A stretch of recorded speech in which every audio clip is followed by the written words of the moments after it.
Firman Tuhan menceritakan pertama kali nama El Shaddai muncul ketika firman memulai dengan kata-kata Abraham sudah berumur 99 tahun, dia sudah sangat tua, tidak lagi bisa secara fisik berhubungan intim dengan istrinya. Dalam keadaan seperti itu, janji Tuhan tetap berlaku yang berkata, aku akan memberikan keturunan kepadamu. Pada saat dia melihat bahwa badannya sudah tidak mungkin lagi, saat dia mengerti secara manusia, secara biologis, tidak bisa lagi apa yang Tuhan janjikan akan terjadi, di dasar dari kekuatannya yang sudah habis dan renta itu, Tuhan berkata, aku El Shaddai. Aku Tuhan yang Maha Kuasa. Kata El Shaddai juga artinya seperti seorang ibu yang menyusui anaknya. Bicara tentang kelimpahan dan bagaimana Tuhan itu memberi kita makan dan menghidupi kehidupan kita. Kata El Shaddai juga artinya the God who is more than enough. Allah yang lebih dari cukup. Tapi ajaibnya semuanya itu hanya terjadi pada saat kita dibiarkan Tuhan, diizinkan Tuhan mencapai batas kekuatan maksimal kita. Sampai kita sendiri berkata, tidak mungkin lagi. Karena sepertinya semua pintunya sudah tertutup rapat. Di tengah-tengah kita yang merasa tidak berdaya, di tengah-tengah kita berkata, kekuatanku sudah habis, dia berkata, aku Allah El Shaddai, the Almighty God, Allah yang Maha Kuasa. Kalau Anda dalam keadaan yang sama seperti Abraham pada waktu itu, ketika engkau menyadari kekuatanmu sudah sampai titik yang terendah, dan engkau merasa tidak berdaya lagi, dan rasanya semua janji Tuhan tidak akan mungkin tergenapi, hari ini dia mau berkata, aku Allah El Shaddai. Apa yang dia bisa buat kepada Abraham, dia bisa buat juga dalam kehidupan kita sebagai orang-orang percaya. Sebentar saya mau ajak Anda nyanyikan lagi referennya El Shaddai, El Shaddai. Nyanyi dengan pengertian. Angkat hatimu, angkat suaramu, angkat hidupmu di hadapan Tuhan. Dalam keadaan seperti apapun, percayailah dia Allah El Shaddai. Kalau Abraham yang sudah tidak berdaya apapun juga mendengar kata El Shaddai dan dipulihkan hidupnya, hidup kita juga akan mengalami anugerah Tuhan yang sama. Amin, saudara. Mari angkat tangan sama-sama. El Shaddai, El Shaddai, El Shaddai.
Tuhan yang baik, sekarang waktunya Engkau berbicara kepada setiap kami. Roh hikmat, wahyu, dan pengertian akan mengajar kami dari perkataan-Mu sendiri. Dan biar tidak satu pun tinggalkan tempat ini dalam keadaan yang tidak diubah dan tidak diberkati. Tapi semua kami boleh menikmati yang terbaik daripada-Mu. Kemuliaan bagi Yesus di tempat yang maha tinggi, karena semua asalnya daripada-Mu. Demi nama Tuhan Yesus. Semua kita berkata, amin. Silakan duduk, saudara. Mari kita buka firman Tuhan di 1 Tawarikh pasal yang pertama. Pagi hari ini saya mau ajak kita belajar akan beberapa rangkaian ayat yang mungkin aneh sekali. Tapi mari kita lihat apa yang Tuhan akan mau bawa, kemana kita akan dibawa Tuhan pada hari ini. 1 Tawarikh pasal yang pertama. 1 Tawarikh pasal yang pertama. Di rumah tolong Anda baca mulai ayat yang pertama karena ini menarik sekali. Lihat pada ayat yang ke-20 sampai dengan ayat yang ke-27 dari 1 Tawarikh pasal yang pertama. Alkitab berkata, Yoktan memperanakkan Almodad, Selef, Hasarmawet, Yerah, Hadoram, Usal, Dikla, Ebal, Abimael, Sheba, Ofir, Hawila, dan Yobab. Itulah semuanya anak-anak Yoktan, Sem, Arpaksad, Selah, Eber, Peleh, Rehu, Seruh, Nahor, Terah. 27, Alkitab berkata, Abram, itulah siapa? Abraham. Mungkin ketika Anda membaca ayat ini, saudara ingat hitung-hitungan kita, 13 atau 14? Anda nggak terlalu yakin. 13 atau 14? Alright. Tapi hari ini saya tidak mau mengajak Anda menghitung karena tidak ada hitungan apa-apa sebenarnya. Yang ada cuma daftar nama. Saya mau cerita, saudara, saya ini orang yang suka gemar membaca apa saja yang bisa saya baca. Kalau saya nganggur, saya bisa baca apa saja. Terakhir ini jarang nganggur sehingga hampir tidak pernah membaca yang lain kecuali Alkitab ini. Tapi kalau saya nganggur, saya baca apa saja. Saya baca buku, saya baca majalah, saya baca Femina, saya baca Kartini. Untuk apa, Pak? Lihat resep-resep baru, saudara. Asal baca aja, asal lihat, asal baca. Apa salahnya? Saya baca koran, saya baca semua. Anda boleh ngomong dengan saya tentang film-film terbaru Hollywood, nyambunglah pembicaraan kita. Saya bukan orang yang kuper. Saya tidak banyak bicara soal itu, tapi kalau ada orang cerita, saya nyambung, saudara. So, saya orang yang suka baca apa saja. Ada koran, saya baca koran, ada majalah, saya baca majalah, ada bungkus kacang, saya baca juga kalau ada beritanya. Pokoknya apapun, kalau saya nganggur, di depan saya ada apa, saya lihat, saya bacalah. Sekedar saya pengen ngerti apa yang terjadi. Tadi malam, pulang dari gereja, anak saya berkata, ayo Pak, cepat, Chelsea melawan Liverpool. Lalu kemudian anak saya berkata, Chelsea menang. Tapi anak saya yang paling kecil berkata begini, menurut aku ya Pak, Tuhan berkata Liverpool yang menang, katanya. Dan itu yang gede, yang saya marah, dia bilang, jangan ngomong begitu. Harus ngomong Chelsea yang menang. Enggak, Tuhan bilang kalah Chelsea-nya. Itu berkali-kali, saudara. Kalau yang kecil itu, dulu waktu kami ke Eropa, pas ada Piala Dunia, itu lagi pertandingan ini, dia lewat 2-1, gitu aja, persis 2-1. Pokoknya kalau Anda mau gila bola, tanya Sasa lah, siapa yang menang gitu. Saya nggak tahu, anak saya yang kecil juga nggak terlalu demen bola, kadang-kadang ikut futsal dengan kakaknya. So dia hanya berkata, Tuhan bilang Liverpool yang menang. Lalu kemudian anak saya yang laki, si Sam, tanya sama saya, menurut Papa gimana? Chelsea menang, Pak. Karena dia pakai kaos Chelsea, saudara. Chelsea menang. Menurut Papa kalah lah. Loh, kok kalah? Jangan ngomong gitu, Pak. Kalau Papa ngomong gitu, kejadian. Nanti kalah bener. Dan memang kalah, saudara. 2-0, kalah bener. Lalu saya bilang, "Loh, papa ini bukan soal peka Tuhan iseng sama papa ngomong Chelsea atau Liverpool. Tapi papa baca koran, lagi bermasalah itu manajernya, mau keluar, itu pemainnya lagi resah, kagak bisa menang." Saya bilang, "Loh kok Pak kok tahu? Baca koran." Semua saya baca kok, saudara. Anda mau ngomong soal MU, mari kita bicara MU. Anda mau ngomong soal lumpur lapindo, mari kita bicara lumpur lapindo. Saya suka baca apa saja. Di antaranya ada kebiasaan saya yang aneh. Suka membaca iklan berduka cita. Obituary. Anda tahu iklan duka cita itu ya? Saya kalau baca itu saya berkata, ini menarik. Di atasnya gini, "Kami telah menyelesaikan pertandingan dengan baik, kami telah mencapai garis akhir." Itu ayat yang paling favorit. Karena orang beranggapan kalau orang itu sudah mati, berarti dia sudah menyelesaikan garis akhir. Belum tentu ternyata. Karena Paulus waktu nulis begitu, dia masih hidup. Berarti ketika dia masih hidup, dia sudah nyebrang garis finish, dia telah lewati garis finish itu. Lalu sisa sekian bulan itu bonusnya dia. Tapi tugasnya sudah selesai ketika dia masih hidup. Loh iya toh, kalau dia sudah mati baru ngomong begitu kan mengerikan, orang mati kok menulis surat. Oke, tapi ya itu yang terjadi. Lalu kemudian telah pulang ke rumah Bapa atau meninggal dengan tenang. Biasanya nggak terlalu tenang sih. Ada yang dengan teriak-teriak, ada yang dengan maki-maki, ada yang dengan sambil nagih utang dan sebagainya. Pokoknya ada orang-orang yang ya memang nggak tenang, tapi itu kebiasaan. Telah meninggal dengan tenang, rest in peace, katanya begitu. Terus kemudian namanya, ada fotonya. Biasanya itu foto 20 tahun lalu, saudara. Jadi sudah umur 77, masih kelihatan seperti 50. Wah, tante ini cantik ya, 77 kok sekian. Enggak, ini foto 20 tahun yang lalu sebetulnya. Nah, yang paling menarik adalah bawahnya. Apa yang saya baca? Daftar nama, ya toh? Anak ya, kami yang mengasihi. Padahal kami yang senang dia mati, maksudnya begitu kan? Enggak, kami yang mengasihi. Siapa gitu. Terus anaknya siapa? Kalau sudah mati dikasih salib di sebelahnya. Ini sudah mendahului, sudah mati. Nama. Dan biasanya saya bacain, ini siapa, ini siapa, ini siapa, ini siapa. Terus di belakangnya tulisannya Jember, Kulon Progo, Jatiwangi, USA. Lumayan saudara, wow, ini luar biasa. Oh, anaknya nyebar-nyebar. Lok Sumawe, waduh, seluruh Indonesia, Papua, waduh. Pokoknya itu saya baca, saya berkata menarik juga lah. Jadi saya lihat sebuah keluarga, bawahnya. Berhubung dengan ini maka toko sejahtera tanggal sekian sampai sing duit toko sejahtera ini ditutup, saudara. Buka kembali tanggal sekian, terima uang lagi tanggal sekian, gitu kira-kira.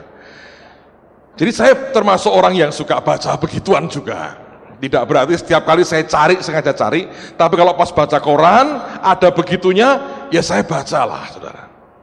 Dan di situ saya menjumpai nama-nama, dan dari nama-nama itu dengan sedikit keterangan di situ, kita bisa membayangkan seperti apa sebenarnya keluarga yang muncul di koran pada hari itu. Dan sejujurnya saya berkata, sebagian besar dari nama-nama itu saya nggak kenal. Dan sebetulnya tidak ada sangkut pautnya apapun. Tapi toh saya baca juga. Sebab setiap nama di situ sebenarnya bicara tentang latar belakang, karakter, histori hidup mereka yang sangat unik, dan menceritakan akan seluruh kekeluargaan, kekerabatan mereka yang muncul di koran pada hari itu. Nah, Alkitab juga mengatakan dari ayat yang ke-20 bahkan dari ayat yang pertama adalah daftar nama-nama. Dan setiap kali nama itu disebut seperti sesuatu yang lewat aja. Ada Almodad, itu kalau salah satu huruf saja saudara di belakangnya itu bisa lain ceritanya, ya toh? Apapun nama itu bisa muncul, ketika muncul lewat, muncul lewat, muncul lewat. Tapi kemudian di ayat yang ke-27 Roh Kudus dan Tuhan sendiri ketika menuliskan satu nama, hati Tuhan melompat. Ketika Alkitab berkata Abram, lalu kemudian dijelaskan itulah Abraham.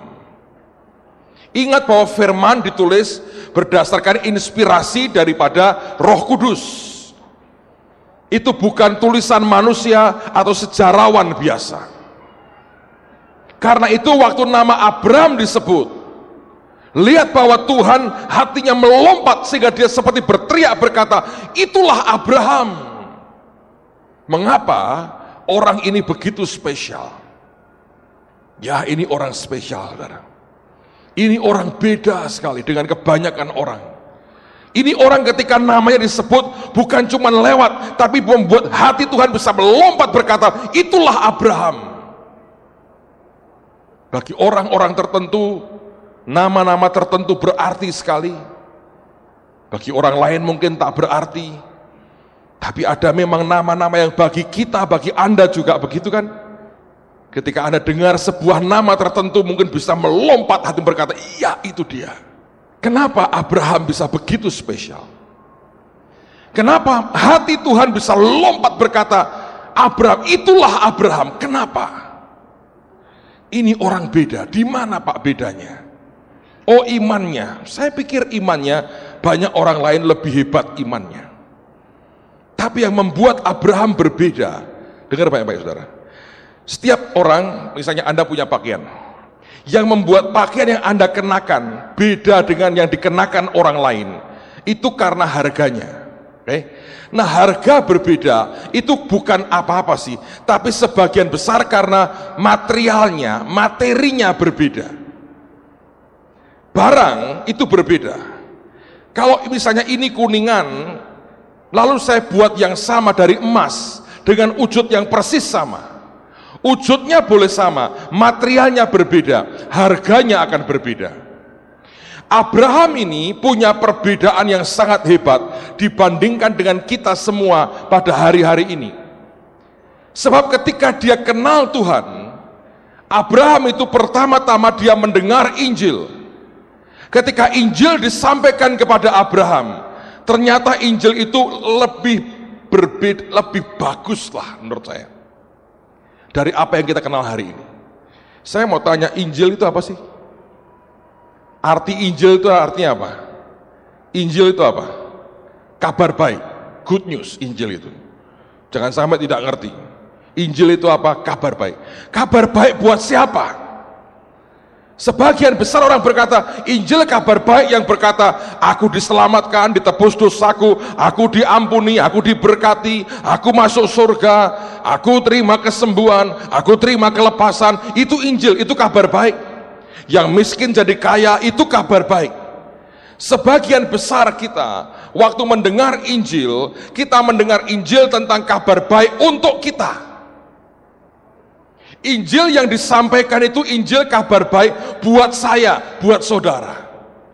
Saya masih ingat tahun 79, saya masih SMA, saya ikut kebaktian KKR Malam Oikumene, dan hamba Tuhan Pak Damaris almarhum dari Bandung, dia berkhotbah.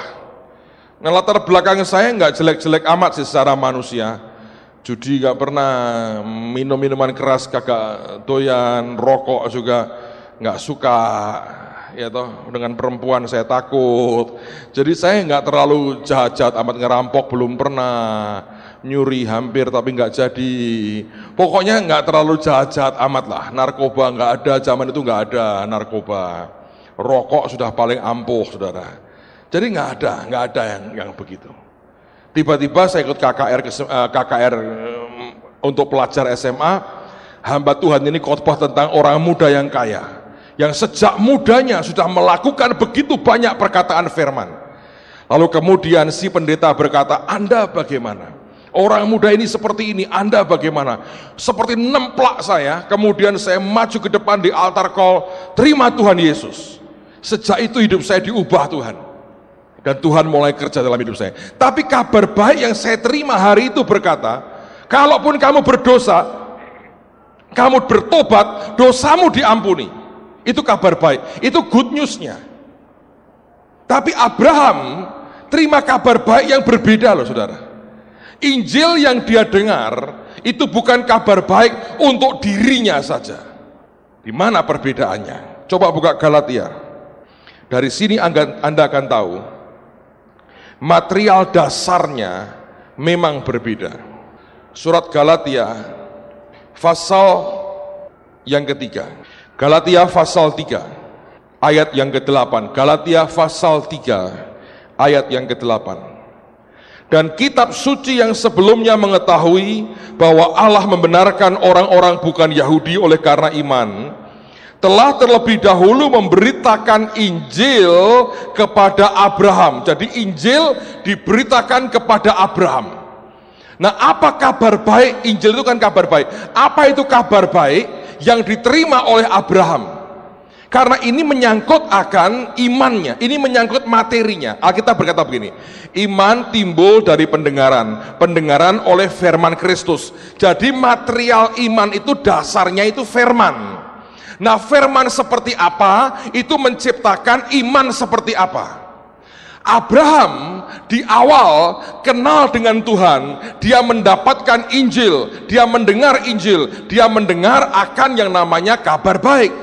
Nah, kabar baiknya berbunyi apa? Lihat ayat berikutnya. Alkitab berkata, olehmu segala bangsa akan diberkati, atau melalui kamu segala bangsa akan diberkati.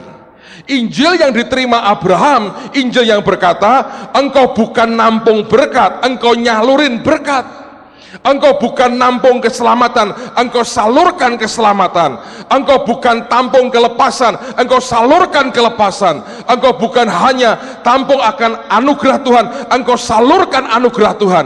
Engkau bukan hanya terima keselamatan, engkau salurkan keselamatan. Itu kabar baik yang diterima oleh Abraham. Tapi hari ini sebagian besar dari kita, kabar baiknya kabar baik hanya untuk diri kita sendiri. Karena itu materialnya berbeda. Beda. Seringkali kita hanya berkata, aku mau terima berkat, aku mau terima keselamatan, aku mau terima anugerah, aku mau terima kesembuhan. Tapi padahal bukan itu yang Tuhan mau. Kalau kita bisa menerima seperti Abraham menerima, hidup kita pasti akan berbeda. Karena dengan begitu setiap kali nama disebut akan membuat hati Tuhan melompat. Dan kenapa? Beda sekali. Ingat, dari awal namanya Abram. Nama Abram artinya the exalted father, bapak yang dihormati. Dari awal dia cari penghormatan buat dirinya sendiri. Dia selalu berkata, aku ini bapak yang dihormati. Tuhan berkata, ganti, jangan cari kehormatan untuk dirimu sendiri. Belajar punya hati hamba, ganti namamu dengan iman, pakai nama Abraham, artinya bapak dari banyak orang, bapak dari banyak bangsa. Engkau membapai banyak orang, bukan hanya sekedar cari peninggian untuk dirimu sendiri. Beda banget. Ketika dia Abram, peninggiannya buat dirinya. Waktu dia Abraham, hidupnya membapai banyak orang. Dan ini yang membuat berbeda sebenarnya antara apa yang di awal dia alami dengan yang kemudian terjadinya belakangan. Karena itu Tuhan berkata, Abram, dan Tuhan langsung berkata, itulah Abraham. Dia bukan orang yang hanya mencari peninggian diri sendiri, tapi belajar jadi bapak bagi banyak orang. Hidup kita ini seharusnya punya value, punya nilai, saudara. Hidup kita ini seharusnya berkata, aku tidak mencari sesuatu untuk diriku sendiri.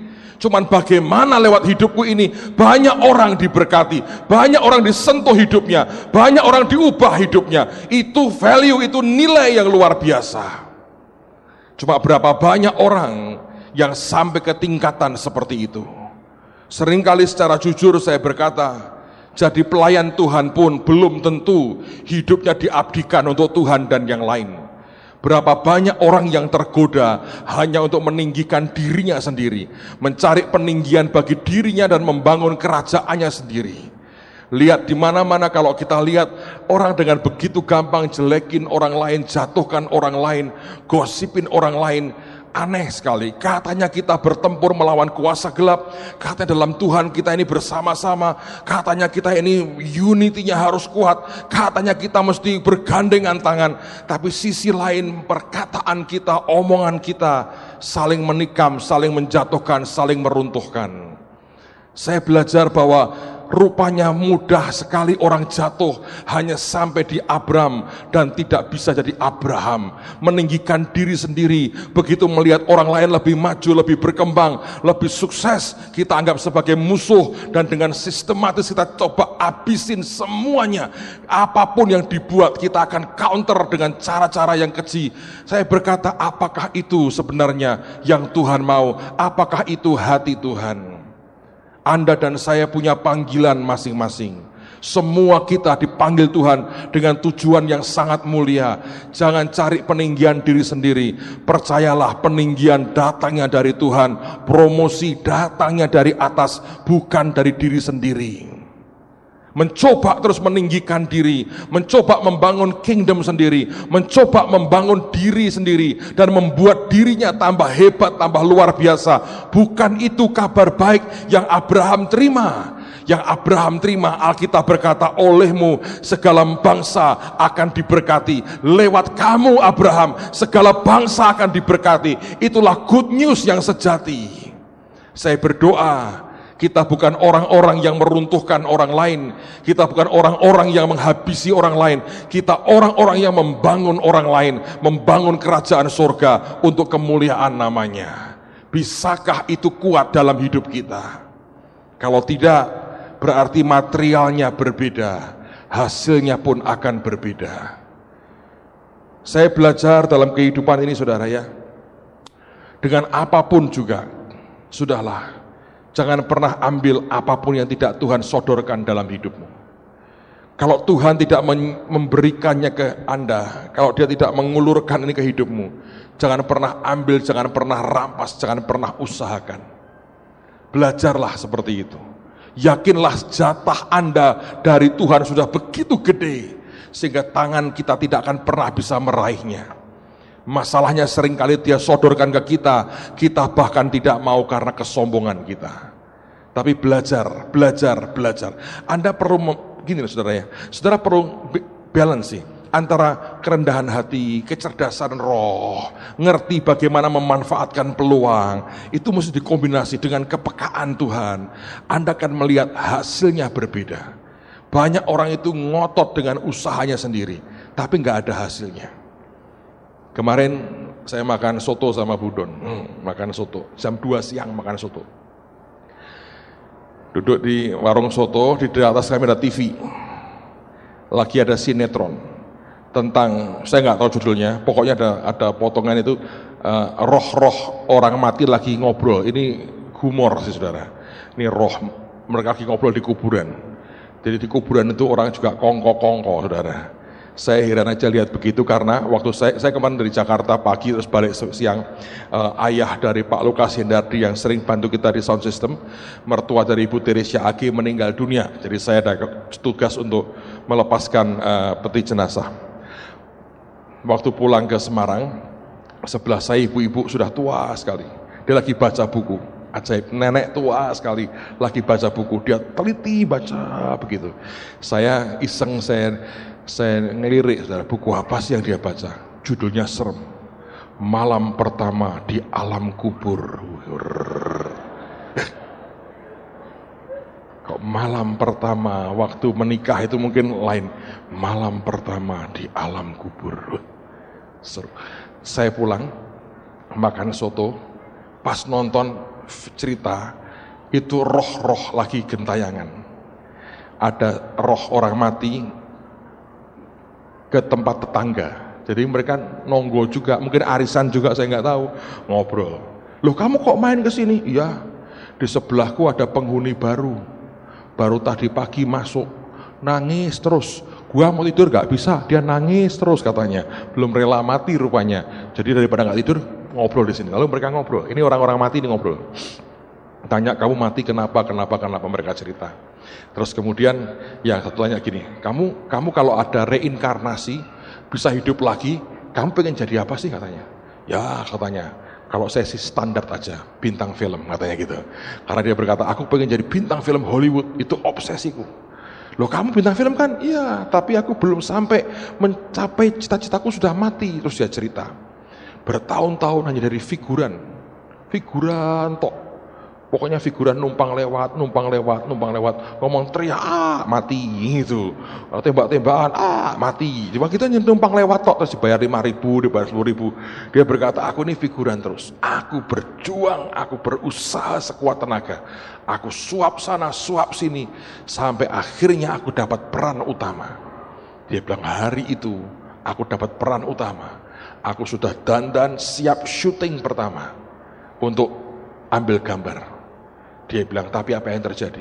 Lagi aku jalan, seseorang itu nyamber apa itu kayak seperti apa sih namanya? Tiang lampu. Dan itu lampu gede-gede jatuh. Dang! Aku kejatuhan lampu gede-gede. Aku mati katanya. Belum jadi peran utama, aku sudah mati. Jadi aku penasaran. Saya ketawa, oh malam pertama di alam kubur ini orang cerita soal bagaimana dia matinya. Tapi saya belajar gini saudara, kadang-kadang dalam hidup orang itu kan gitu ya, Anda berusaha untuk menjadi the exalted father, sedang Tuhan mau kamu jadi bapak bagi banyak orang. Ini beda sekali. Kalau engkau meninggikan dirimu sendiri, semua orang begitu. Tapi kalau Anda itu jadi bapak bagi banyak orang, hidup Anda menyentuh hidup banyak orang, itu akan beda banget.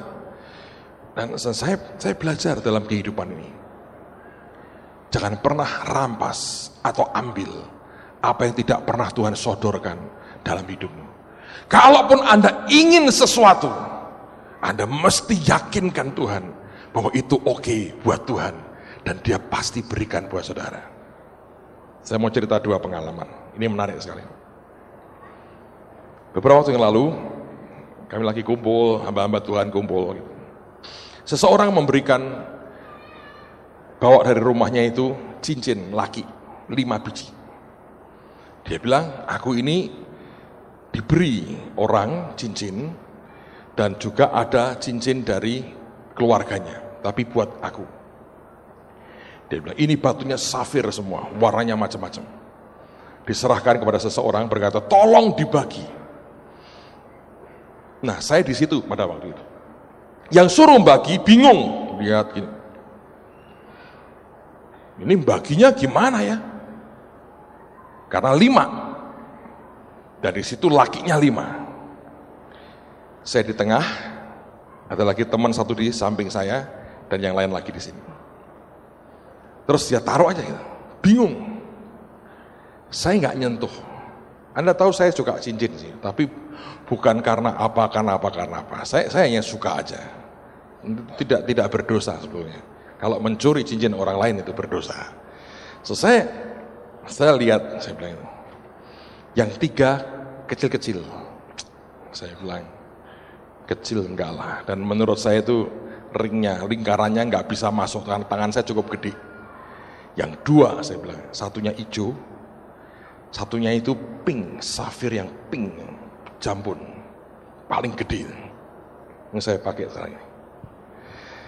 Terus saya bilang gini, Tuhan, kalau aku ikut rebutan kayak begini malu lah, dan nggak bagus kalau tiba-tiba aku beli dulu, nggak bagus lah.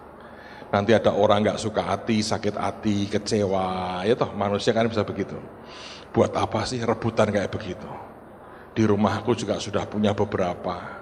Aku nggak butuh-butuh amat sih Tuhan. Tapi, saya berkata tapinya ini penting. Menurut aku loh Tuhan, yang pink itu bagus. Yang hijau aku sudah punya. Yang cilik-cilik aku nggak sedang. Nggak mungkin.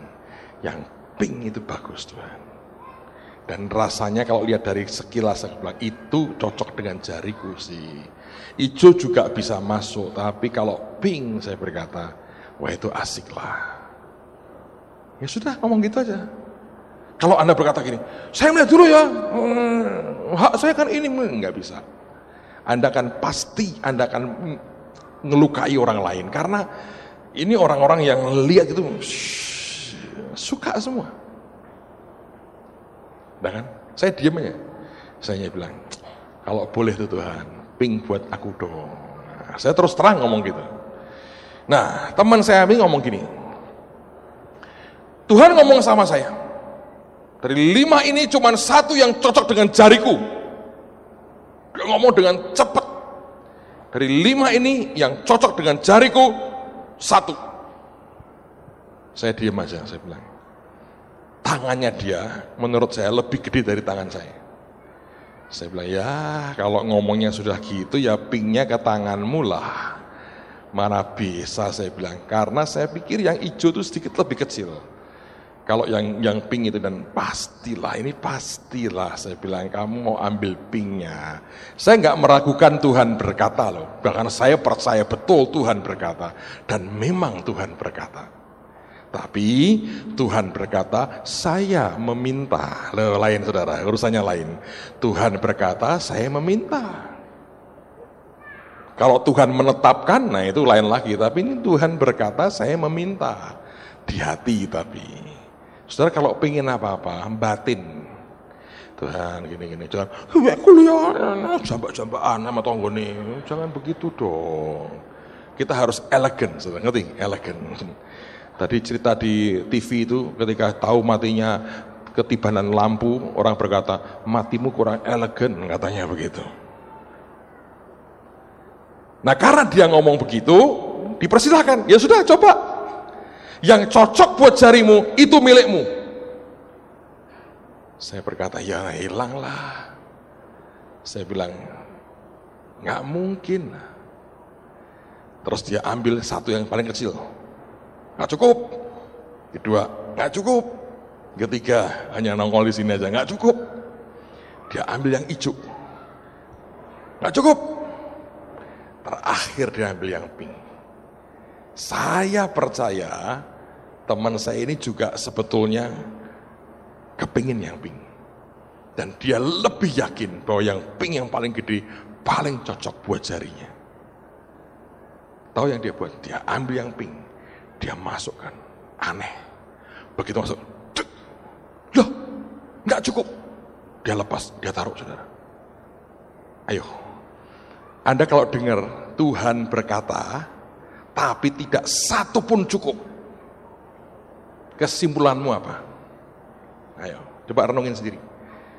Sebagian berkata gini, wah ini kepingin tapi menggunakan nama Tuhan. Buktinya salah, kan gitu kan? Hati-hati deh saudara. Sebab sampai semuanya ini berakhir, baru Anda akan mengerti duduk persoalan dari banyak hal itu secara gamblang. Terlalu cepat menyimpulkan, salah. Saya hari ini berani berkata, dia betul dengar suara Tuhan. Cuman dia tidak tahu, saya meminta. Karena begini saudara, Tuhan itu ya, Tuhan yang open. Baca di Alkitab, kadang-kadang sidang, terbuka. Ini raja ini gua mau bunuh nih, gimana caranya ya? Ada tuh. Oh saya jadi roh dusta di mulut nabinya. Boleh katanya, gitu tuh. Jadi Tuhan itu bisa, Anda bisa terbuka. Kalau Tuhan masih mau berunding dengan kita, saya terbuka semuanya. Nggak usah ngotot, ngomong baik-baik dengan Tuhan. Selesaikan secara gentleman, saudara. Ngomong aja. Dia coba, klek. Dia cabut kaget. Dia taruh. Aneh, dia bilang gitu. Kok nggak cukup ya? Tidak 1 pun cukup. Nah, ya sudah, dia bilang gitu. Nggak cukup kan? Lalu giliran saya. Ayo, Pak Agung, silakan. Saya ngomong gini, kalau saya sih sudah jelas. Dari 5 ini, yang mana yang cocok buat saya? Loh ya belum tentu, dicoba dulu. Saya coba dulu. Yang saya coba pertama, yang mana tahu? Pink. Saya ambil dulu. Saya masukkan, set. Masuk, saya bilang pas, tak kantongi tangan saya, set, amankan saudara. Refleks. Terus mereka berkata gini, tapi yang lain dicoba juga dong, siapa tahu cukup. Ya tapi saya cocok yang ini. Iya sih itu cocok buat kamu lah. Oke itu buat kamu, tapi kita penasaran katanya. Saya lepas, Saya pindahin yang kanan. Aman kan saudara? Setelah begini aman ini. Warnanya bagus, kayak permen, Fox. Pas kepahitan dimut, manis. Ini permen untuk orang kepahitan. Datang ke saya minum ini. Lalu kemudian saya coba yang kecil-kecil. Kecil nggak cukup, tiga nggak cukup. Yang hijau saya coba. Masuk. Terus saya lepas langsung buru-buru. Pink aja lah. Teman ini saudara, lihat begitu, dia ambil yang hijau. Dia coba kedua kali. Ajaib, masuk. Ayo. Jadi Tuhan tidak bohong toh. Yang cocok buat kamu cuma satu. Dalam hal itu yang hijau. Yang pink menurut saya sih sebetulnya cocok sih. Tapi pada waktu itu Tuhan buat tangannya tambah bengkak dikit saudara. Nyangkut. Klek.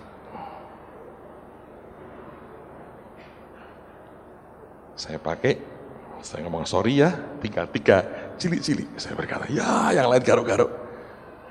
Tapi memang tangan mereka tidak segede. Saya belajar kadang-kadang Tuhan, kok begitu ya caranya ya? Ya begitu. Simple aja. Anda kepingin sesuatu, Anda ngomong. Jangan pernah coba dengan upayamu untuk membuat dirimu terkenal, dirimu hebat, dirimu dapat apa, dan ngambilin apa yang tidak pernah Tuhan sodorkan dalam hidup saudara. Percayalah, kalau hidup kita berkata, aku mau jadi berkat Tuhan. Injil yang berkata olehmu, semua kaum di muka bumi akan diberkati. Itu Injil yang luar biasa. Abram harus jadi Abraham dalam hidup kita. Saya ingat sekian tahun lalu, saya diundang di Myanmar, Burma. Khotbah di Yangon, terus kami ke sebuah kota kecil di utara dekat perbatasan Cina. Warga di situ itu kerjaannya nambang batu jade, batu giok. Kalau Anda beli batu jade atau giok di Hong Kong atau di Singapura, sebagian besar sebetulnya bukan dari Cina, tapi itu batu dari Myanmar, dari Burma. Saya habis kebaktian, selesai, terus diberitahu sama pendetanya di situ. Saya dengan beberapa pendeta Malaysia, 3 atau 4 orang, 5 dengan saya kalau nggak salah. Dia berkata gini, jemaatku ini baru pulang dari nambang. Dia baru selesai, dia baru bawa beberapa batu. Mau lihat nggak batu jade yang dia bawa? Katanya oke loh. Tapi dia nggak punya yang gede, dia punya yang kecil. Saya bilang, oke, lihat, semua lihat. Jalan kaki dari gereja cuma beberapa meter ke rumah jemaat, masuk rumahnya orang Burma, orang Myanmar. Masuk, kemudian dia keluarkan koleksinya. Tidak banyak, rupanya dia ngomong sorry, sebagian sudah terjual. Yang ini sisanya, tapi masih oke kok. Dia bawa di tempat kecil begitu. Sebagian besar itu batu cilik-cilik. Istilahnya upil kecil. Dan satu kecil itu mahal. Dia bilang, ya ini kira-kira $1.000, ini 1.200. Batu kecil kok $1.000. Saya nggak bawa uang banyak. Saya hanya punya beberapa ratus $. Dan saya nggak mungkin lah saya beli itu, kan nggak cukup uang saya. Terus kemudian semua lihat itu, wow. Mereka tanya, ini berapa, ini berapa, ini berapa, ini berapa. Ngerti bahwa yang kecil aja sudah $1.000. Lalu kemudian mereka pada mulai ngambil untuk mereka lihat. Masing-masing ngambil berdasarkan ukuran kantong mereka.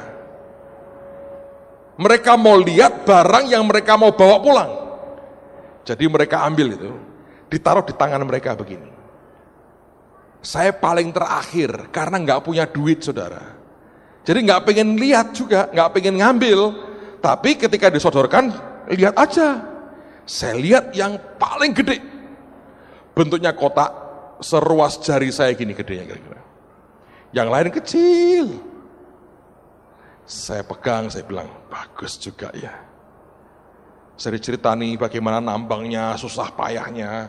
Saya makin menghargai, waduh ini bagus ya, bagus. Ini buat bandul kalung bagus, saya bawa pulang, suka lah. Lalu kemudian tanya-tanya mereka, ini berapa, ini berapa. Saya nggak tanya ini berapa, saya hanya mengamati begini. Waktu mereka mendesak kepada pemiliknya ini berapa, ini berapa. Tiba-tiba pemilik batu ini berkata, present, present, present, hadiah, hadiah, hadiah. Langsung tanganku begini, klak. Otomatis tuh. Nggak pendeta, nggak pengusaha, klak. Menyelamatkan aset. Cincin itu, klak, set, langsung. Hilang aja. Semua lihat ke saya, wah. Saya ketawa, di manakah imanmu? Saya berkata begitu. Ajaib. Itu bisa setiap orang ambil. Makanya ya, kalau Anda itu nggak punya apa-apa, Anda merasa nggak bisa apa-apa, kadang-kadang malah bagus, saudara. Karena sebenarnya engkau tidak akan ngotot dengan apapun yang saudara inginkan, engkau menggantung ke Tuhan. Dan nggak ada yang nothing tulus gitu loh. Engkau buat apapun itu dengan santai, dengan rileks. Dan tiba-tiba, bam, anugerahnya dicurahkan. Aneh.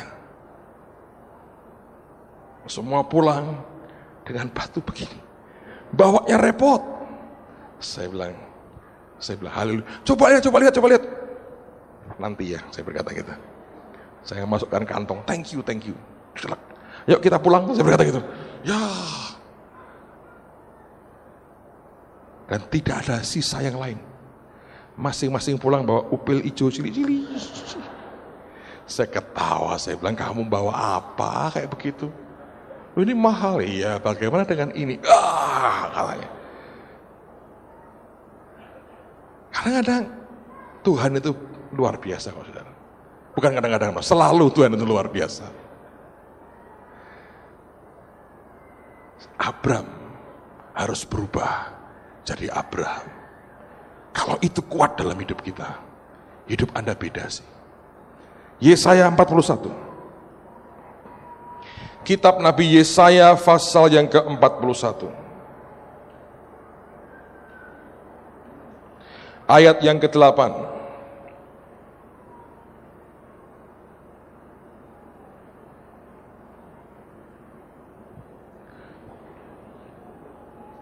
Yesaya pasal yang ke-41 ayat yang ke-8. Alkitab berkata, tapi engkau hai Israel hambaku, hai Yakub yang telah kupilih, keturunan Abraham yang kukasihi. Orang kalau hidupnya jadi berkat bagi orang lain, Tuhan berkata, keturunan si Abraham itu yang kukasihi. Seberapa sih kasih Tuhan kepada Abraham? Di dalam perjanjian baru ini kita enak. Kalau kita berdoa dalam nama Tuhan Yesus.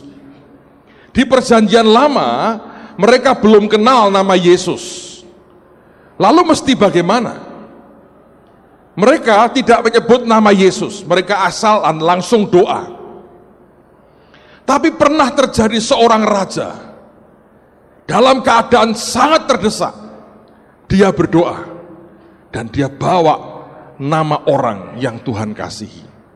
Coba buka 2 Tawarikh pasal yang ke-20.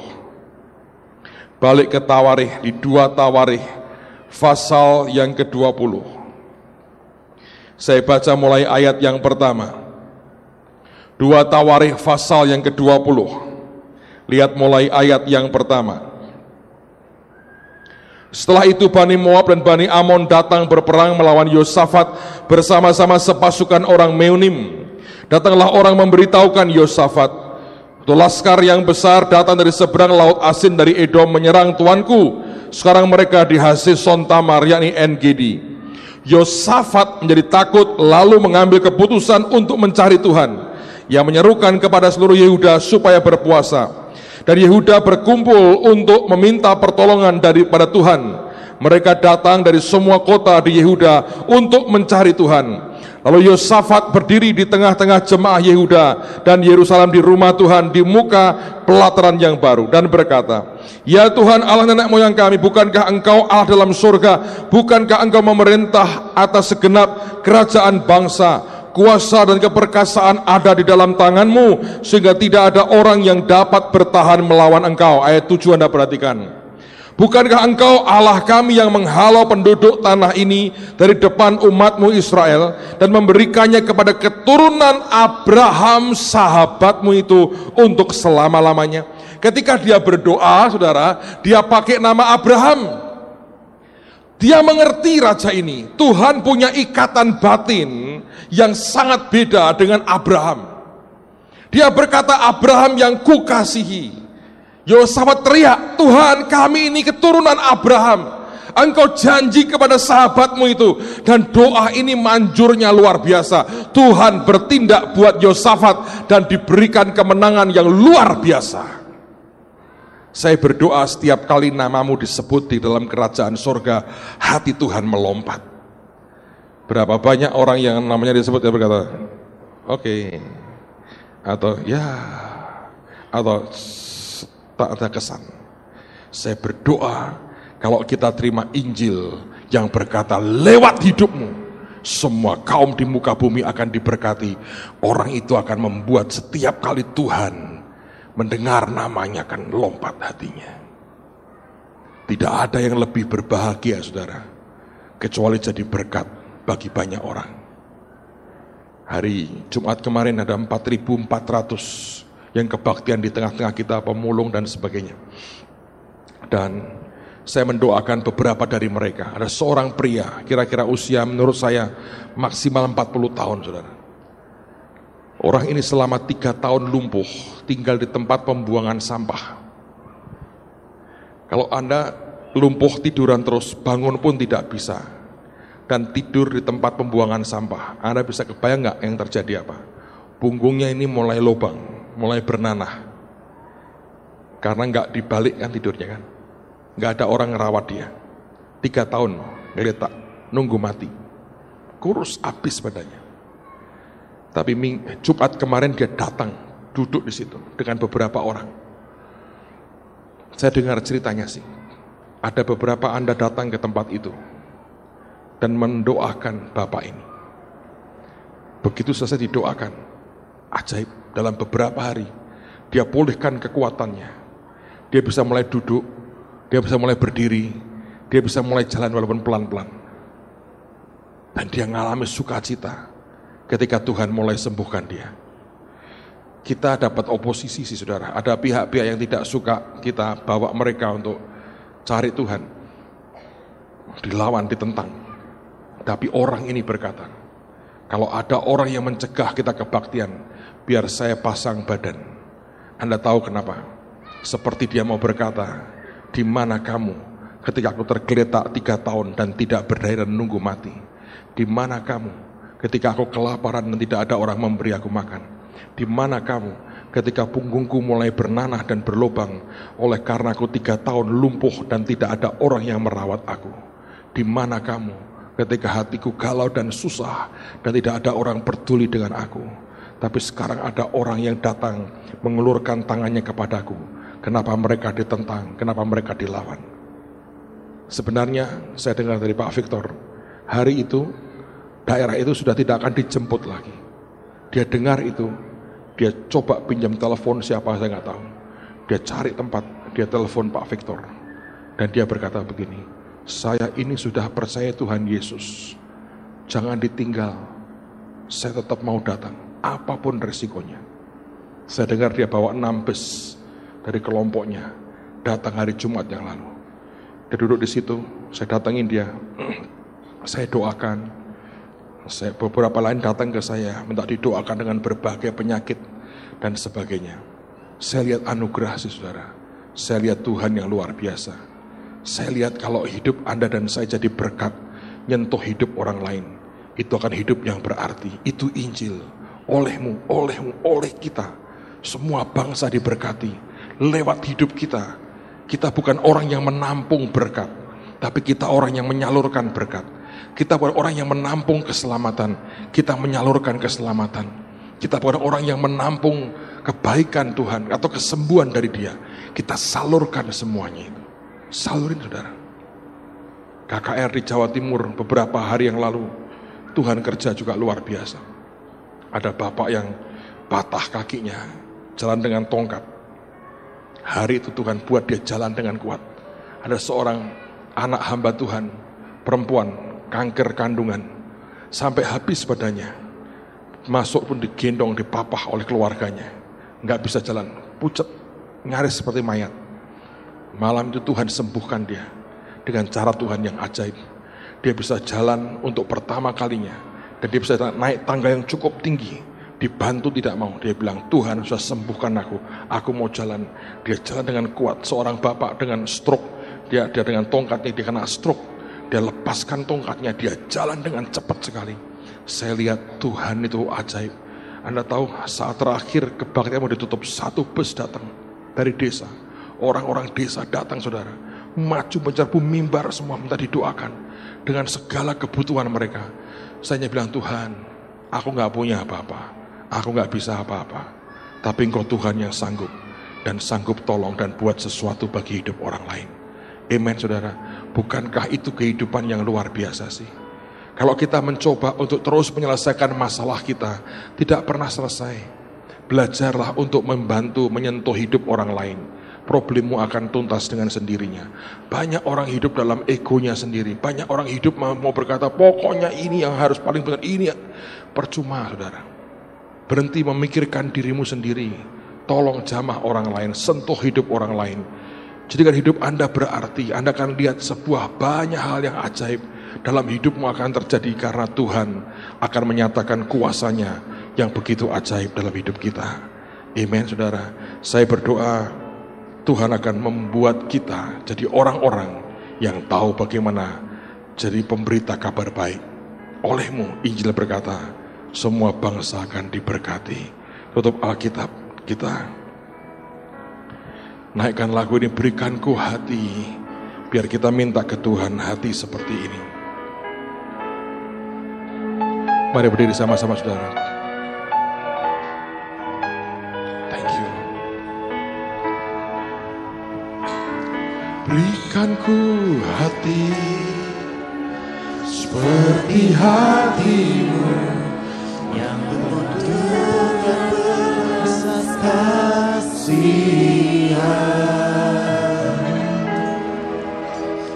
Berikanku mata seperti matamu, memandang tuayan di sekelilingku. Berikanku tanganmu untuk melakukan tugasmu. Berikanku kakimu melangkah dalam rencanamu. Berikanku hatimu.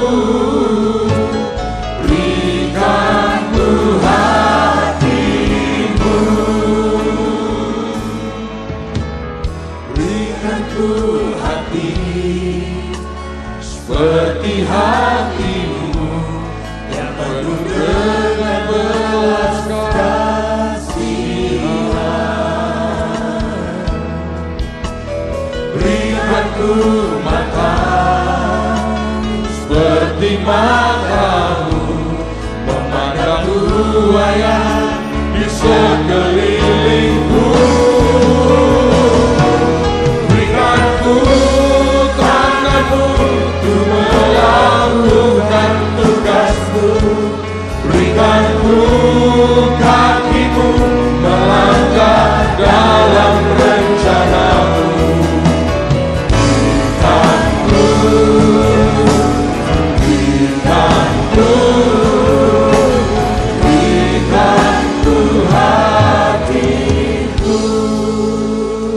Setiap orang bisa berbuat sesuatu bagi orang lain. Dimanapun Anda ditempatkan Tuhan, Anda lihat orang yang sedang susah, Engkau berkata, aku tidak mau tahu persoalanmu, boleh gak aku berdoa buat kamu? hanya itu saja akan bisa berarti banyak.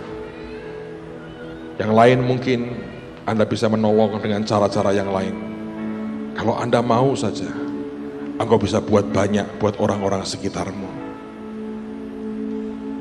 Seringkali di tengah-tengah kita ada begitu banyak orang yang bahkan tidak tahu apa yang harus dia buat. Saya tahu ada orang-orang yang tidak mau ditolong. Ada orang-orang yang hidup dalam kebenaran dirinya sendiri. Tapi ada orang-orang yang bisa ditolong. Ada orang-orang yang mestinya bisa ditolong. Seringkali pertolongan tidak berarti memberi apa yang dia ingini. Seorang anak yang sedang batuk dan dia ingin permen dan dia menangis, kalau kita berikan dia permen itu bukan pertolongan, kan? Tapi kita bisa buat sesuatu yang berbeda sekali. Ini hari-hari yang luar biasa. Tuhan sedang buat percepatan yang begitu ajaib. Saya berdoa hidup kita berarti bagi orang lain. Amin, saudara. Doakan untuk mobil klinik, kita sedang segera akan hubungi karoserinya supaya dibuat yang bagus untuk kemuliaan nama Tuhan. Doain, ada banyak hal yang dikerjakan dalam hari-hari ini. Saya percaya anugerahnya ajaib, anugerahnya luar biasa. Mari angkat tanganmu, saudara. Tuhan, Engkau tolong setiap kami. Engkau tolong setiap kami. Engkau tolong setiap kami, Tuhan. Engkau tolong setiap kami. Terima kasih, Tuhan. Dan Tuhan, demi nama Yesus, tanganmu, matamu, kakimu, hatimu disalurkan dalam hidup kami sekalian dalam nama Tuhan Yesus. Engkau Tuhan yang baik, Engkau Tuhan yang luar biasa. Terima kasih Bapa, berkati anak-anakmu, berkati anak-anakmu, berkati anak-anakmu. Demi